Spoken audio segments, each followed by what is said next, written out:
Ring twin पर तिलावत या नात लगा सकते हैं? तहजीब अनवर, क्या मोबाइल की टून पर तिलावत या नात लगा सकते हैं? तिलावत तो बिल्कुल भी ठीक नहीं है, क्योंकि वो उसको तिलावत को जो है ना एक महज अपने आप को बेदार करने के लिए, उसमें तिलावत सुनना मकसद नहीं होता, आयत कंप्लीट भी नहीं होती, उसको फ़ौरन बंद कर दिया जाता है, बेअदबी है। नात की भी बेअदबी है ये।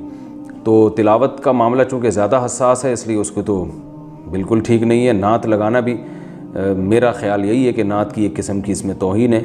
नात जब हो तो अदब तमीज़ के साथ बैठ के सुना जाए उसको। ये क्या रिंग टून में बार बार वही नात आती है, फिर उसको बंद कर देते हैं लोग।